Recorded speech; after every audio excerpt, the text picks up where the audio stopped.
Hi everybody, Andrew Smith here from We Speak Business, and in today's Business English lesson, I'm going to be talking to you all about the word work. So in today's class, I'm going to be sharing with you some very common phrasal verbs and idioms that native speakers will often use both in and out of the office when talking about work. So go and get yourself a pen and paper and let's dive right in and start with today's video lesson.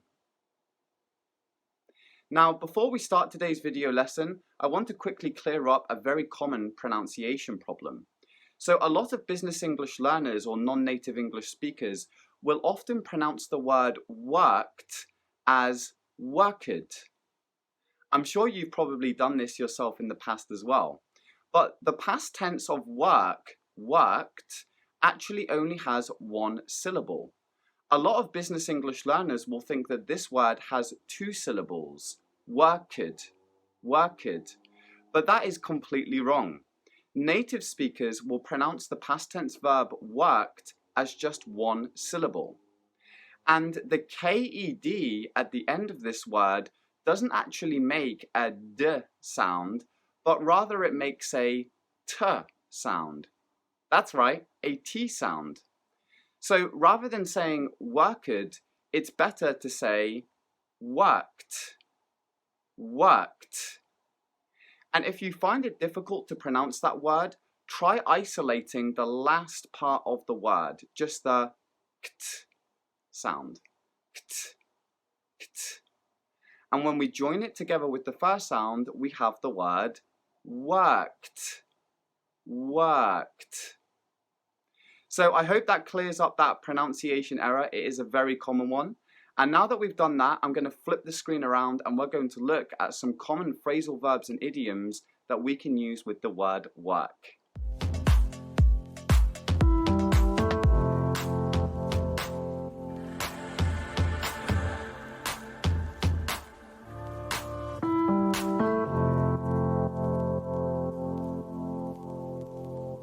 A look at some common phrasal verbs with the word work. And the first one we're going to look at is to work on something. Now, to work on something typically means to concentrate or simply to do a task, activity, or a project.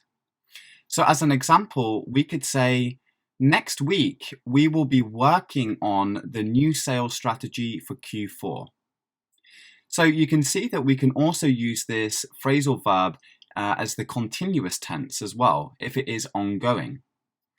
And this phrasal verb, to work on something, is particularly useful when we are in an English-speaking job interview and when we want to highlight or emphasize our past work experience. So if the interviewer asks you about a task or a project that you have completed in your previous workplace, you could say, I worked on a lot of different projects at ABC, such as developing the new marketing strategy, which brought a 20% increase in sales. So as you can see, the phrasal verb to work on something is very common and it can be used in many, many different ways. Now, the next phrasal verb we're going to look at is to work towards something. Now, you may have heard this before, but it is a very, very common phrasal verb. To work towards something means to make progress towards a specific goal or outcome. And native speakers will often use this phrasal verb when they are talking about deadlines or results. And here below we have two common examples.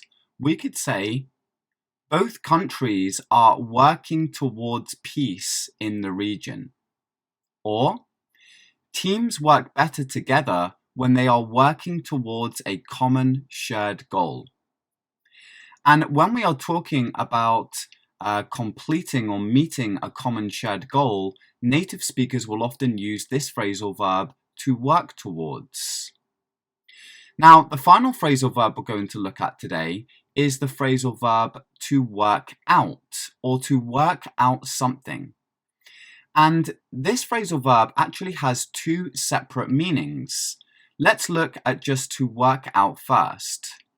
So to work out can actually mean to go to the gym and lift weights. You know, the dumbbells and the barbells that are very, very heavy. For example, we could say, I usually work out after work at around 7 p.m. So here we are basically saying, I usually go to the gym and lift weights after work at around 7 p.m. Or if we want to make this more natural and shorter, we could just say, I usually work out after work at around 7 p.m. But to work out something or to work something out means to plan something in detail and to solve a problem or issue. And you will hear this phrasal verb used a lot in all kinds of business settings. Often you will hear managers use it in meetings or in presentations. As an example, we could say, we need to work out a seating plan for the presentation next week. So here what I'm essentially saying is that we need to plan or we need to organize this seating plan for the presentation next week. However, we can also use this phrasal verb when we want to talk about solving a problem or issue, right?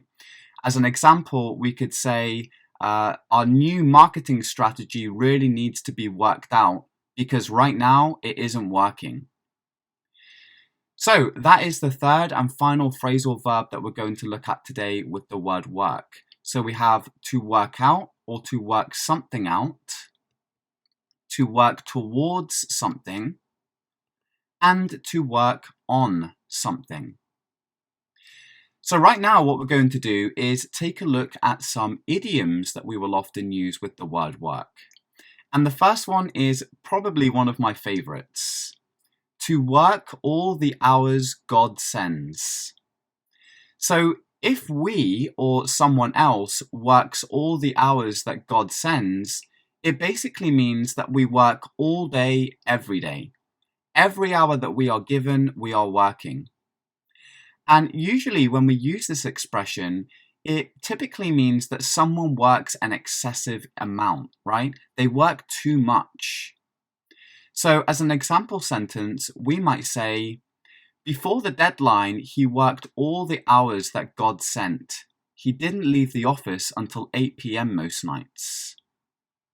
So here, what I am saying is that before the deadline, he, right, this colleague, worked all of the hours that were given to him, and he didn't leave the office until 8 p.m. most nights.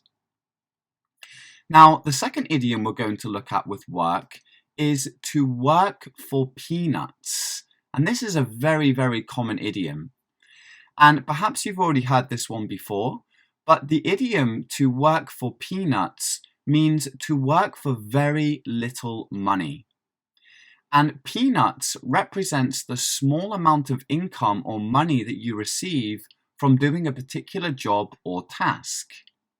So we might say, I heard the employees over at XYB work for peanuts. They should start a union. So in this sentence, I am emphasizing that the employees at the company XYB work for very little money.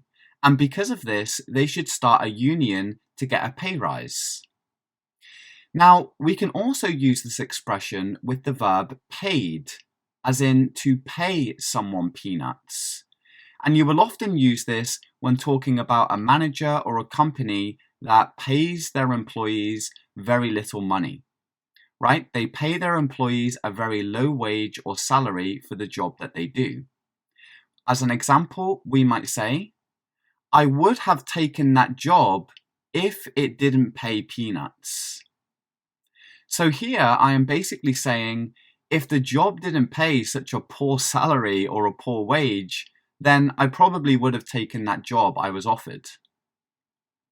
And the third and final idiom we're going to look at today with the word work is to work your fingers to the bone. And this idiom is very similar to the first idiom we looked at, to work all the hours God sent. To work your fingers to the bone, however, can mean to work excessively or too much. And this idiom means that the subject has worked so hard that they have physically and mentally exhausted themselves. So this has a slightly negative connotation, when we say that somebody has worked their fingers to the bone, it means that they have worked so hard, they are physically and mentally exhausted, right? They have burned out. Another great term that we can use. So in an example sentence, we could say something like this. Frida worked her fingers to the bone to get that report finished on time. You should thank her. So here I am really emphasizing the fact that Frida worked so long and so hard to get that report finished on time that she physically and mentally exhausted herself. And because of this, you should thank her for that. So the third idiom we've looked at today is to work your fingers to the bone. We've also looked at to work for peanuts, which means to work for very little money. And we've looked at the idiom to work all the hours God sends, which means to work all day, every day. So those are three very common and useful idioms that we can use in English to talk about work in many different business settings. And if speaking English at work is something that is important to you, and if building and improving your business vocabulary is something that you find really difficult, then I have something especially just for you.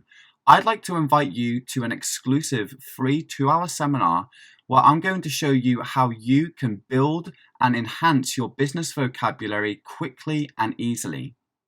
And I'm actually going to give you my proven system that will help you learn more words quickly and easily. And I'm also going to be talking to you in this free seminar about how to set goals and some common myths that a lot of business English learners think and believe in. And when I dispel these myths, it's hopefully going to help you get on the right path and help you learn business English a lot more easily. So that's all for this video lesson. I hope you found it useful. And right now, what I'd like you to do is write some example sentences in the comment section below using some of the phrasal verbs and idioms I have introduced to you today. So that's all for this video. Thanks for watching, and I will see you in the next one.